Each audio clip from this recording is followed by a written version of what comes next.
Nos encontramos en la maravillosa ciudad de Tzintzuntzan frente al majestuoso lago de Pátzcuaro en Michoacán. Se trata esta de una ciudad prehispánica enorme, una ciudad prehispánica que fue el centro, la capital del gran imperio tarasco, que dominó pues 75,000 kilómetros cuadrados, ocupando prácticamente todo el estado de Michoacán y algunos de los estados vecinos. Pues estamos en el centro político donde se tomaron las decisiones más importantes de todo este gran territorio.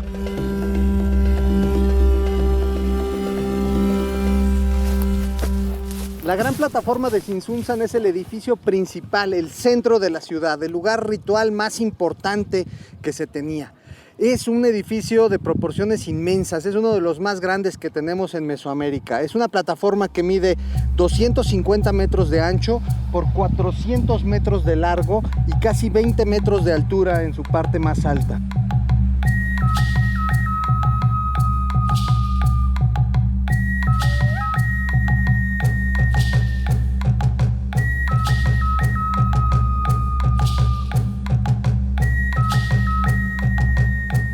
Como podemos ver, se construyó en diferentes etapas.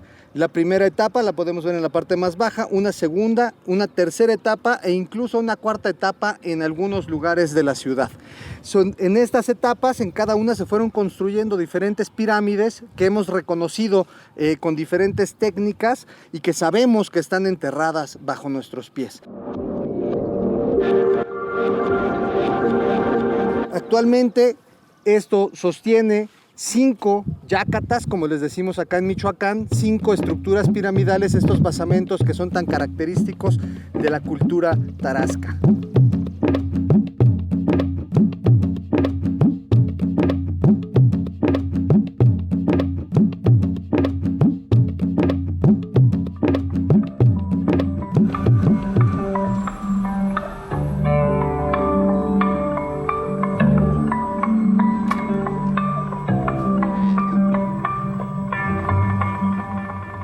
Tzintzuntzan, lugar de colibríes, fue la capital del Imperio Purépecha durante el posclásico tardío, es decir, del año 1200 al año 1522, que fue cuando llegaron los españoles, y conocemos su historia gracias a muchos de los objetos que están aquí en el Museo Regional Michoacano, pero la principal fuente de información para la cultura purépecha prehispánica es este libro que tengo aquí en las manos, que es La Relación en Michoacán, una crónica escrita por un fraile franciscano que se llamó Fray Jerónimo de Alcalá.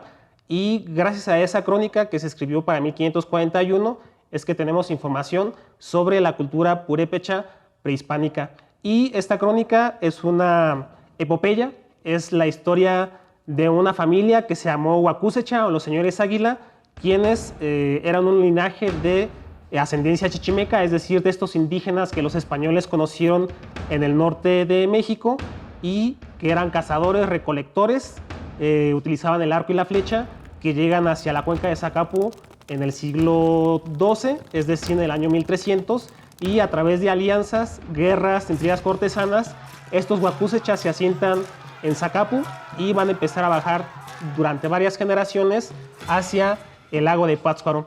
Y va a ser la cuenca de Pátzcuaro donde se asientan finalmente estos huacúsecha, estos chichimeca, y van a lograr fundar un poderoso estado militarista que primero va a tener su sede en Pátzcuaro, después van a trasladarse a Iguazio y hacia el 1450 aproximadamente un personaje muy importante para la historia de Michoacán que se llamaba Tzitzipándacuare, que significa guirnalda de flores, va a centralizar el poder de Pátzcuaro e Iguazio hacia Tzintzuntzan, y a partir de ese año es que los historiadores conocemos a este imperio purépecha como Tzintzuntzan Irechecua o reino de Tzintzuntzan, porque este poder político, militar y religioso va a centrarse en la gran capital purépecha que fue Tzintzuntzan.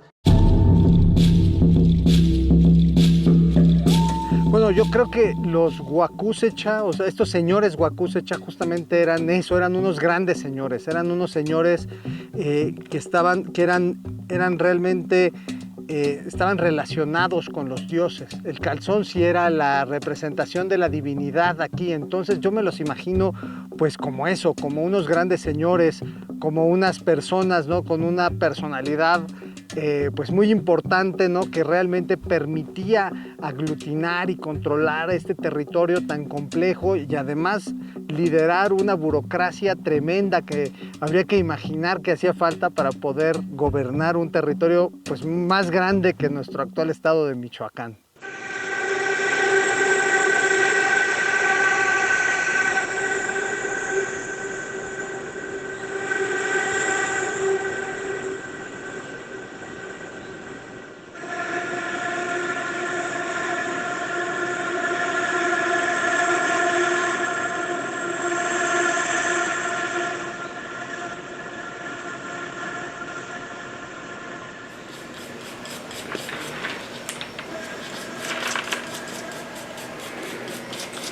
Lo cierto es que las investigaciones arqueológicas han demostrado que los antepasados de los Purépecha han vivido aquí desde hace cientos de años, desde por lo menos el periodo epiclásico.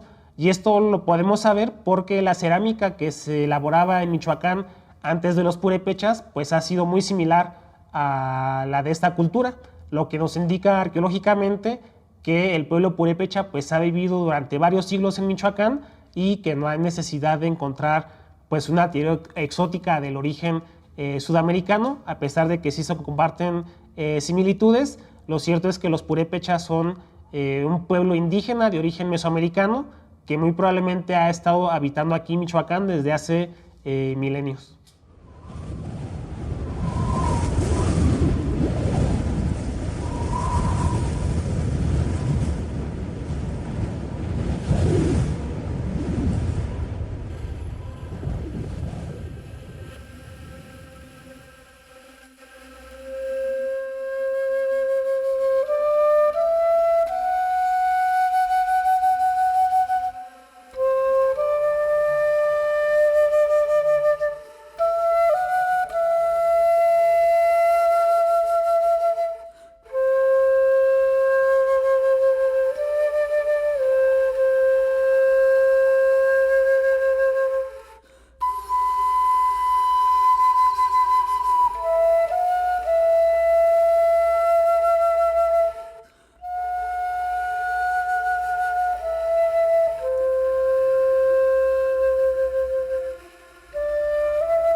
Michoacán significa lugar de pescadores y en la antigüedad debe haber sido todo un panorama haber visto la riqueza natural de Michoacán.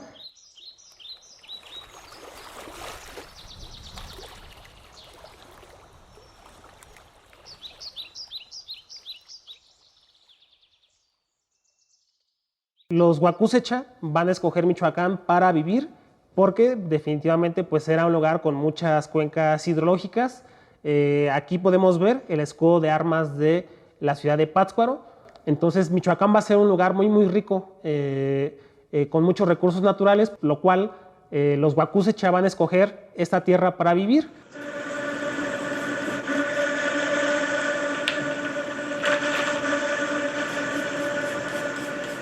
Yo me imagino esta ciudad, después de que se empezó a despoblar en el siglo XVI, pues toda la gente aquí siguió viviendo. Entonces esto era una gran ciudad que la gente conocía, que la gente seguramente visitaba y que incluso tenemos conocimiento que en el siglo XVIII hubo algunas excavaciones que se intentaron hacer aquí como pues para descubrir grandes tesoros, ¿no? Que la gente suponía que había.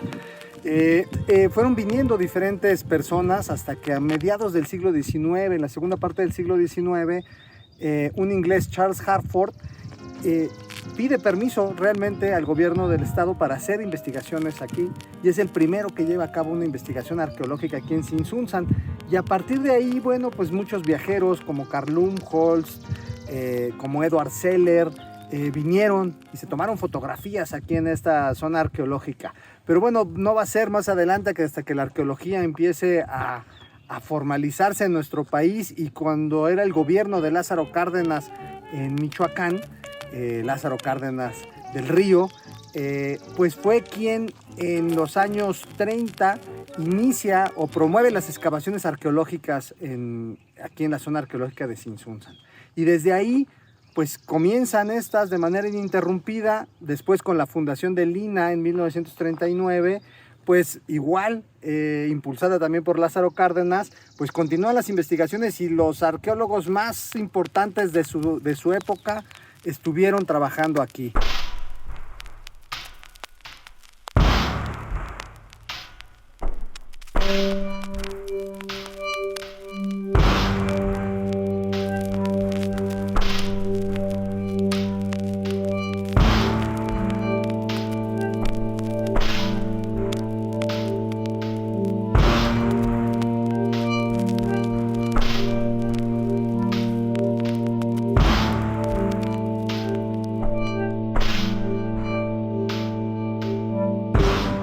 Los años 30 hasta la actualidad ha sido intervenido un par de veces. Las estructuras han pasado por cambios muy drásticos, tomando en cuenta varias evidencia arqueológica que ha estado presente durante las excavaciones. En algunas partes no se encuentran como con la información completa para poder identificar de qué temporada se realizó, pero gracias a los informes y a los diarios de campo es posible determinar una temporalidad aproximada del origen de las fotografías.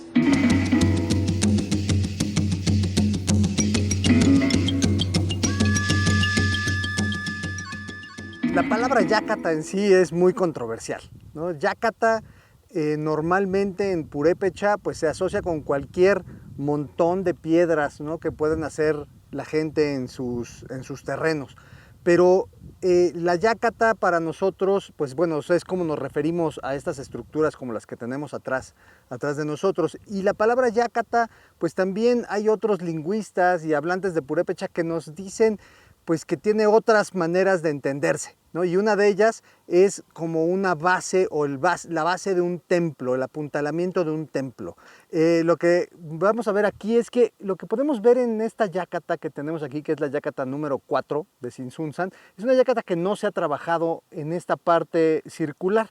Son edificios que tienen una planta cuadrada de un lado y después un edificio circular pegado por un pasillo. Entonces eso es lo que nosotros, son estos edificios característicos de este periodo de tiempo tarasco. Lo que es muy importante de esta es que ustedes pueden ver cómo las Yácatas se fueron construyendo con tierra, con piedras, y que fueron después estos núcleos, se les fueron poniendo diferentes muros, como pueden ver ahí, estos muros de piedra que fueron conteniendo estos diferentes núcleos y que finalmente van dando la forma a las estructuras y que eran recubiertos completamente por estas otras piedras que llamamos janamos.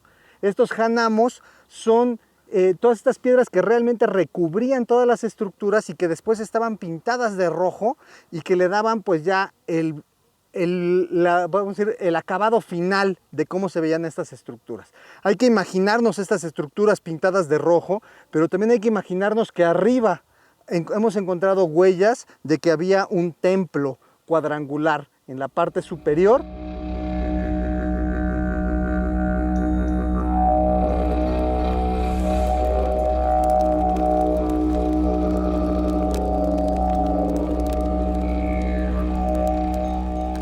La manera de hacer las Yácatas es primordial porque es una manera que se perdida. Todas las cosas, todas las informaciones que tenemos, no tenemos muchas informaciones sobre la manera de construir, las técnicas de construir, las técnicas de tallar las cosas, las piedras. Y por ejemplo, no sabemos realmente la naturaleza específica de las piedras. Sabemos que es volcánicas, pero ¿de cuál tipo? He tomado como una porción de paramiento sobre la Yácata 4 para estudiar solamente los hanamus que hay allá, para saber cómo son talladas, qué son las herramientas que identificar y si hay como formas que son diferentes en función de la manera donde están. Entonces es que es un trabajo que fue interesante porque con eso podemos saber que hay como formas que son muy específicas en función de dónde son.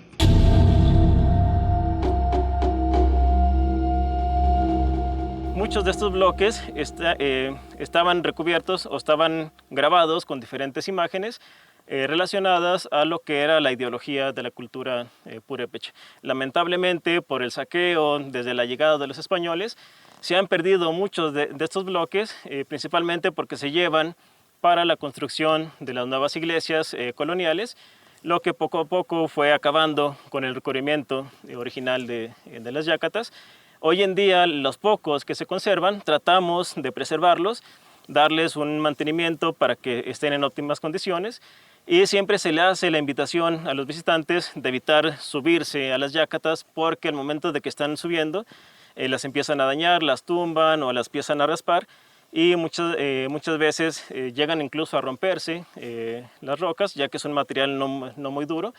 Es por eso que se les pide a toda la población que venga a visitar Sinsunzán que evite subirse a los monumentos para que nos ayuden en lo que es el trabajo de conservación.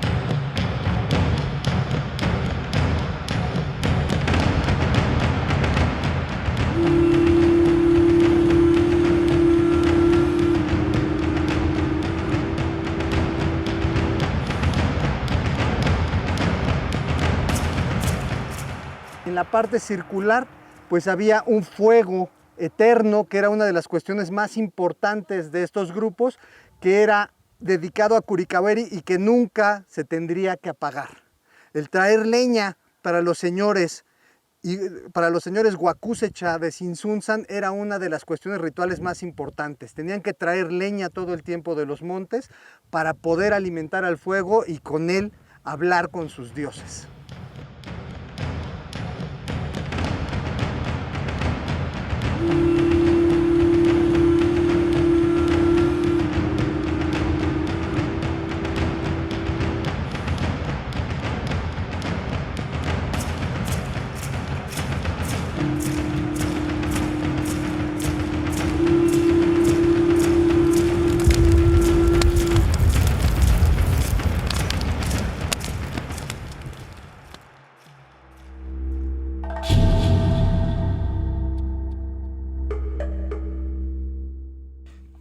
Todas las yácatas en Sinsunzán están forradas por estos janamos, como ya dijimos.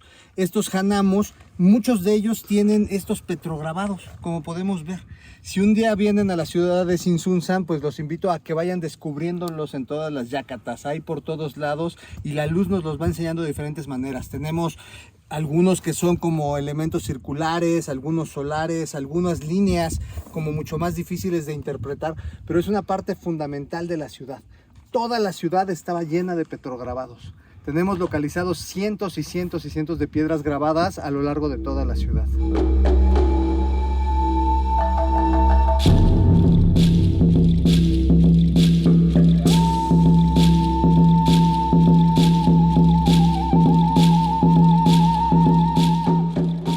Aquí en Sinsunzán tenemos manifestaciones rupestres. Las manifestaciones rupestres se tratan de prácticamente pinturas o grabados, ¿no?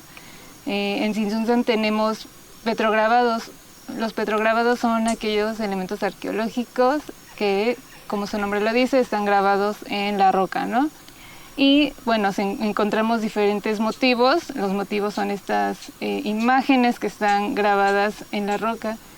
Aquí, por ejemplo, podemos ver esos círculos concéntricos. No sabemos qué representan. Realmente decir que tiene una función es difícil porque puede representar muchas cosas, depende del contexto en el que se encuentren. Pues los petrograbados son difíciles de fechar en realidad, puesto que los encontramos muchas veces así en los soportes. Por lo mismo son difíciles, pero nos podemos dar al menos una idea en cuanto a la imagen que contiene.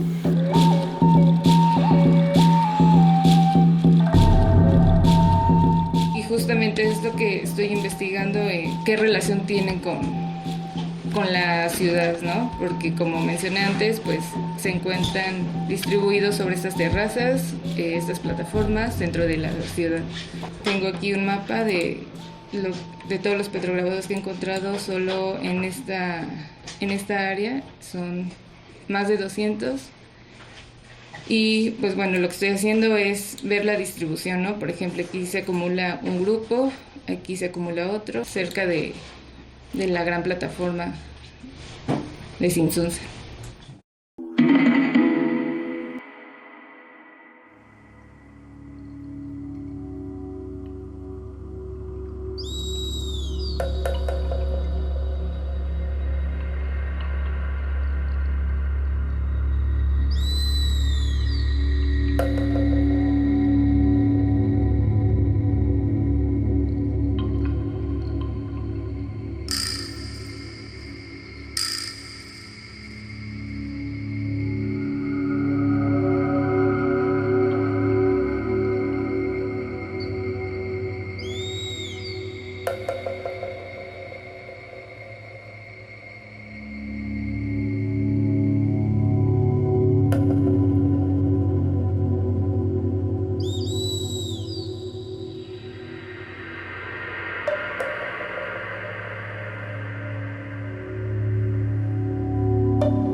Grandes rasgos, es un sensor que va montado en una avioneta y este sensor arroja miles de puntos láser que van a chocar con la superficie. Va a buscar espacios entre ellas para obtener diferentes alturas. Vamos a obtener superficies, entonces podemos obtener la diferencia entre las elevaciones, por ejemplo, de las partes más bajas a las partes más altas, pero espesor no, porque no van a atravesar la superficie. Solamente ese punto, ese láser va a chocar con una superficie y va a rebotar hacia el sensor, y ese sensor lo que va a obtener es esa elevación. Estos modelos nos ayudan a entender mejor cómo era el terreno, cómo estaban dispuestos todas estas terrazas, que a final de cuentas es en sí lo que era la ciudad. Entonces, por ejemplo, aquí podemos ver las pendientes. Este proyecto de LIDAR se hicieron tres vuelos. Nos permite tener una visión muy distinta de toda la estructura del sitio, de todo el paisaje, y también nos permite tener más certeza a la hora de planear los recorridos. Entonces podemos tener recorridos planeados en función de lo que ya vimos que hay ahí. Entonces eso va a ayudar a hacer más eficiente nuestro trabajo y tener resultados con base en otro tipo de tecnologías, que es a lo que se está virando.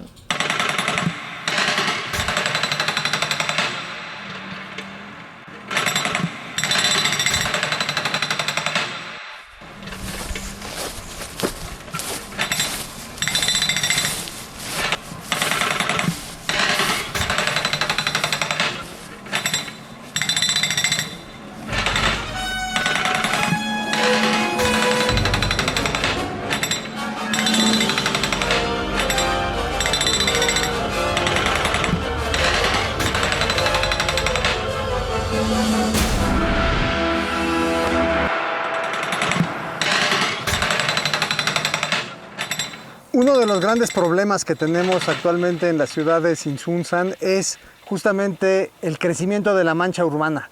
Como podemos ver, la mancha urbana, si bien desde la época de la colonia, pues creció en la parte baja de la ciudad, ocupando lugares que eran parte de la ciudad prehispánica, hoy día el crecimiento hacia las faldas pues nos está llevando a tener graves problemas de conservación. Esto pues es una cuestión que estamos atendiendo completamente todos los días, llevando a cabo salvamentos, rescates, pero bueno, es una lucha contra el crecimiento urbano que tenemos en pos de conservar esta maravilla de la ciudad de Sinsunzan prehispánica. Aquí en Sinsunzan tenemos un problema muy grande porque muchas veces la gente hace las cosas sin pedir permiso. O sea, ni siquiera el mismo ayuntamiento pide permiso, lo que complica la conservación de los monumentos. Aquí tenemos un polígono, como se le llama así, es básicamente un terreno muy grande delimitado como zona protegida por el Instituto de Antropología, a la cual cualquier persona que haga cualquier tipo de construcción debe de pedir un permiso, lo que muchas veces no lo hacen. Y por eso es que nosotros debemos estar al pendiente de que se cumpla toda esa normativa que tiene el Instituto de Antropología. Justamente el día de hoy pues nos dimos cuenta de que había una máquina trabajando en un predio cercano aquí a la zona arqueológica. Estaba rompiendo piedra muy cerca de donde habíamos registrado algunos grabados. Tuvimos que ir a atender justamente esa situación para evitar que se fueran a destruir estos restos arqueológicos. Afortunadamente pues la gente fue muy accesible, nos permitió acercarnos a ver dónde se estaba trabajando. Ya se les hizo la recomendación de cómo podían hacer el trabajo para evitar justamente que se perdieran estos grabados que tenemos ahí en las rocas.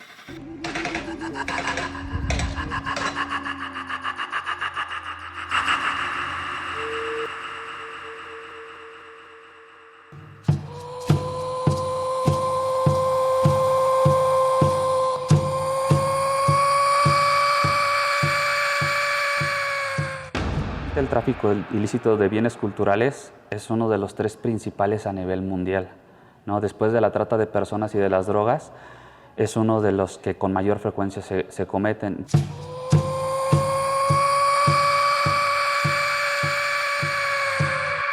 Bueno, mira, la Ley Federal sobre Monumentos y Zonas Arqueológicos, Artísticos e Históricos, que es la que rige la materia, establece que los monumentos arqueológicos, sean bienes muebles o inmuebles, son propiedad de la nación y estos son imprescriptibles e inalienables. Esto quiere decir que no pueden enajenarse, es decir, no pueden venderse, comprarse, usufructuarse, porque son propiedad de la nación, no pueden ser propiedad particular.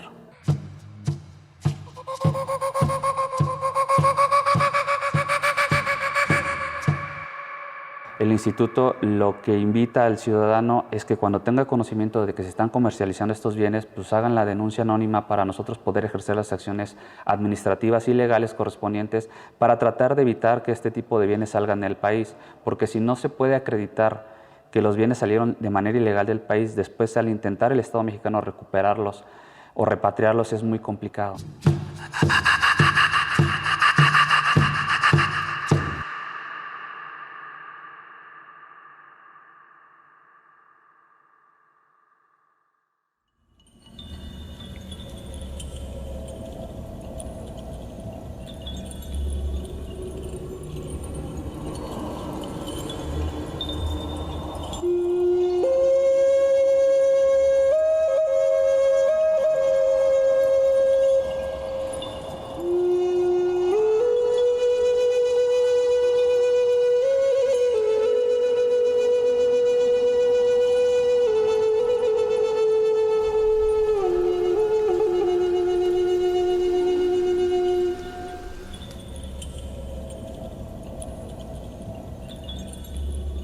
Las yácatas en sí son esa representación de ese mundo en el que vivían los antiguos Huacúsecha, estos señores águila. Entonces tenemos que esta yácata que está aquí, que es la yácata central, pues tiene a sus 2 hermanos hacia el lado derecho, hacia el lado del norte, que son los dioses de la mano derecha, y por el otro lado los dioses de la mano izquierda o los dioses de la tierra caliente, representados con las 2 yácatas.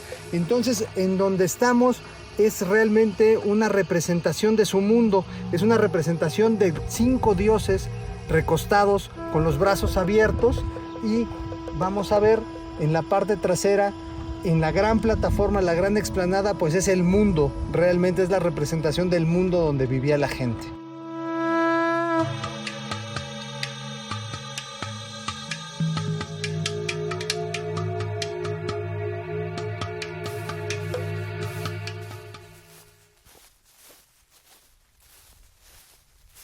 Esta gran plataforma pues tiene las Yácatas por un lado, pero forma una enorme plaza de 77,000 metros cuadrados. Nada más para darnos cuenta del tamaño de esta plaza, el Zócalo de la Ciudad de México tiene 55,000 metros cuadrados, es decir, es una plaza inmensa. Y esta plaza servía pues para ya realizar los principales rituales que se llevaban a cabo en la ciudad.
El edificio B ha sido uno de los edificios más trabajados por los arqueólogos desde el inicio de las excavaciones de Tzintzuntzan. Este edificio B pues es una serie de cuartos donde desde las primeras excavaciones empezaron a encontrar una enorme cantidad de huesos humanos. Estos huesos humanos pues empezaron a llamar poderosamente la atención de los arqueólogos, y hoy día pensamos que este edificio realmente para lo que sirvió es pues para el tratamiento ritual de los huesos humanos, del cuerpo humano. Es decir, después de los sacrificios, después de toda esta cuestión ritual que pasaba aquí en la ciudad, pues pareciera que se traían aquí estos huesos y estos individuos, y aquí, bueno, pues se hacían diferentes procesos con ellos en el cuerpo humano. Uno de ellos era seguramente, en esta zona estaba la exposición ritual de cráneos, lo que se conoce como Zompantli en otros lugares de México, y que, bueno, pues los españoles documentaron muy bien.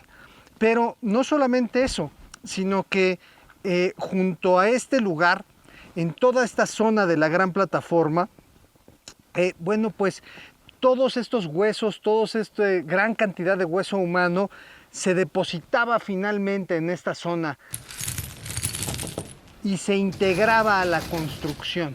No se vertía, no se desechaban, sino que estos huesos se integraban al espacio ritual más sagrado de los Huacúsecha. Es decir, todo este poder, toda esta fuerza que tenía el hueso humano y que era parte del ritual y era parte de toda esta cosmovisión mesoamericana, pues se integraba al edificio, lo cual por supuesto pues nos daba una muy relevante manera de entender esta potencia ritual.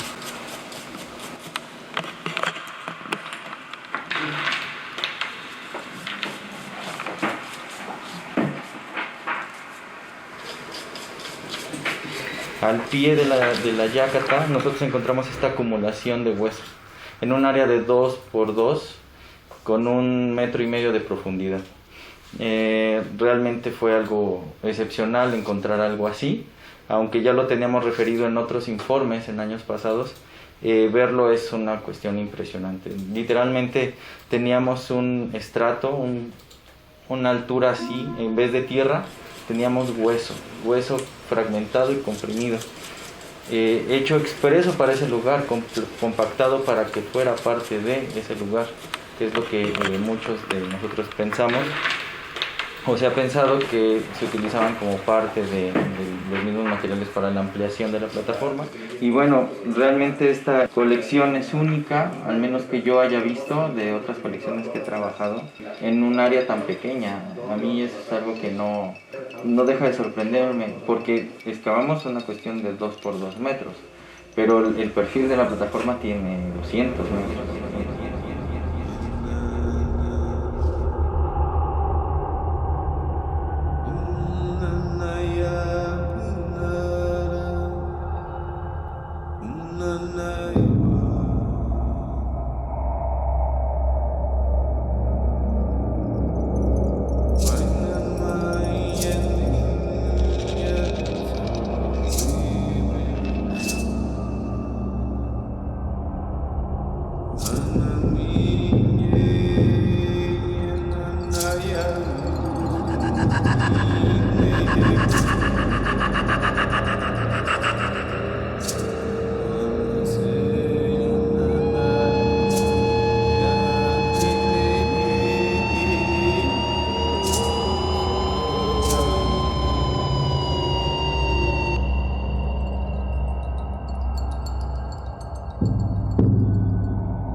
Quizás ustedes no sepan, pero en las actuales yácatas de Sinsunzan, en la parte de abajo hay otras yácatas que corresponden a un periodo anterior que podemos identificar con los templos de la diosa Sharatanga que existían ahí antes de que fuera repoblado.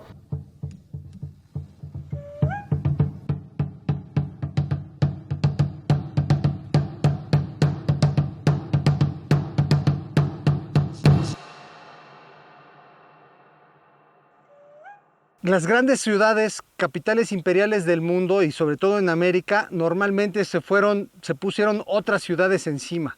Cusco, la Ciudad de México, se fueron tapadas por otras ciudades modernas. Aquí no, aquí en el siglo XVI se empezó a despoblar esta ciudad completamente en aras de trasladar la capital de la ciudad de Sinsunzan a Pátzcuaro.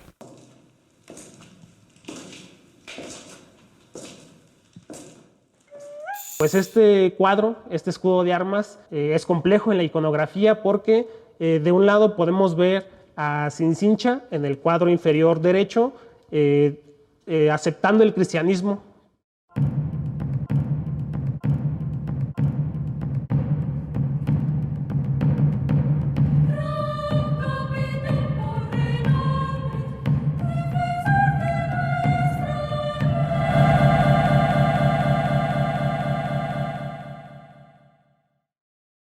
Y durante varias décadas, Pátzcuaro, Sinsunzan y Valladolid van a estar luchando para ser la capital del estado de Michoacán, quedando al final, pues, Morelia, antigua Valladolid, como la capital del estado de Michoacán.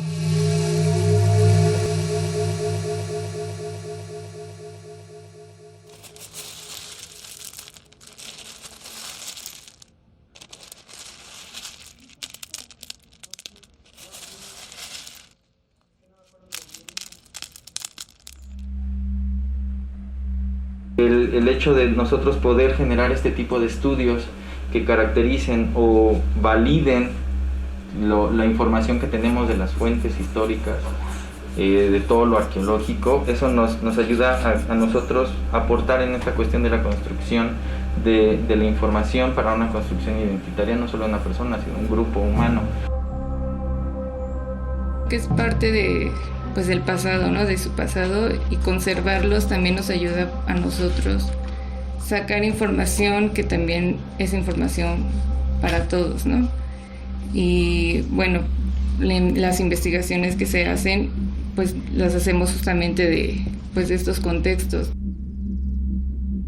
Desde que llegué por primera vez aquí, que fue hace 2 años, sí ha pasado por un cambio de pensamiento muy grande en cómo se interpretan, cómo se admiran las yácatas, o sea, de que ya no simplemente las ves como un montón de piedras amontonadas, sino como que ya tiene como que otro significado y uno como arqueólogo saber cómo poder intervenirlas en un futuro y hacer un registro de manera correcta.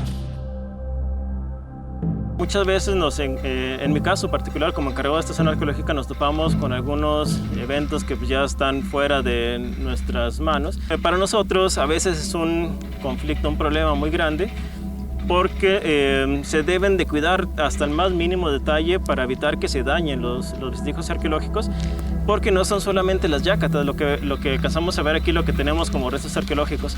Abajo del nivel de piso tenemos registrados más monumentos, más construcciones que están justo debajo enterradas, y tanto peso que se le pone arriba puede ser perjudicial para los restos arqueológicos que tenemos en la parte de abajo. Entendamos la relevancia que tienen este tipo de bienes, porque a nivel mundial pues somos un país privilegiado por tener este tipo de patrimonio que muchas veces nosotros no valoramos porque consideramos que es un estorbo, o sea, que nos limita nuestra propiedad o que no nos da ningún beneficio particular, porque nosotros como instituto lo que hacemos son labores para preservar este patrimonio, para resguardar este patrimonio para las generaciones posteriores y nosotros sacar toda la investigación técnica de las mismas. Es parte importante de la identidad michoacana, conocer el pasado a través de la relación de Michoacán. Pocos lugares en la República pueden presumir de tener una crónica de este tipo y de tener una historia tan rica como Michoacán.